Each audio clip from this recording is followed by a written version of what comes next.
ہر چیز ایسے پڑی تھی جیسے ان شاہانہ خیموں کے مکین ابھی ابھی نکل کے گئے ہیں اور ابھی واپس آ جائیں گے۔ کوئی سالار نظر نہ آیا، وہ زندہ نکل گئے تھے۔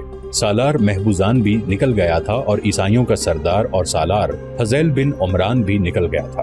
جاسوسوں کی اطلاعات کے مطابق آتش پرستوں اور عیسائیوں کے سردار زومیل چلے گئے تھے، جہاں عیسائی قبائل کا دوسرا حصہ خیمہ زن تھا۔ وہ مسلمانوں پر حملہ کرنے کی ابھی تیاری ہی کر رہا تھا۔